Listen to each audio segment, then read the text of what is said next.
Imagine a wire that is infinitely long, carrying a uniform positive charge. To calculate the electric field it creates at a distance, we cannot simply use point charge formulas. We need a more powerful tool from electromagnetism, Gauss's law. Due to the infinite nature of the wire, the electric field must point radially outward. There is no reason for the field to tilt up or down, as every point on the wire looks identical from any perspective. Gauss's law states that the total electric flux through a closed surface is equal to the enclosed charge divided by the permittivity of free space. Choosing the right surface is the key to solving this problem efficiently. For notice wire with cylindrical symmetry, electric field lines, we choose a cylindrical parallel to the flat end caps. Gaussian surface of radius r and length L, centered on the wire. This means no field lines pierce through the ends. Mathematically, this surface consists of the dot product of the field and parts. The area curved side is 0, and so the flux through the caps is 2 flat end caps. 0. On the curved surface, the electric field is always perpendicular to the surface and constant in magnitude. The flux is simply the electric field E multiplied by the surface area of the cylinder's side, which is 2RL. Next, we find the charge enclosed by our cylinder. Since the wire has a linear charge density lambda, the total charge inside a cylinder of length L is simply lambda times L. This represents the source of the flux.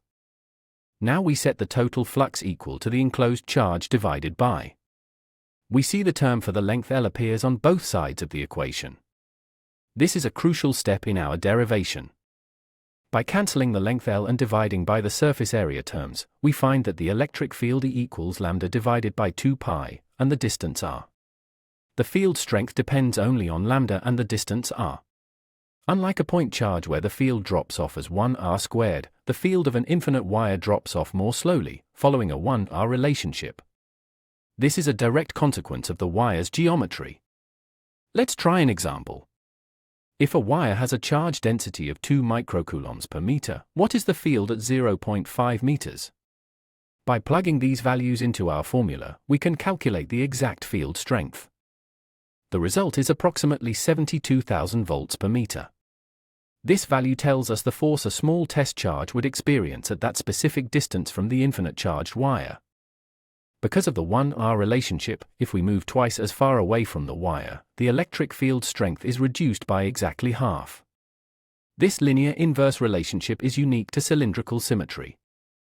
In vector form, we include the unit vector r hat to show the direction.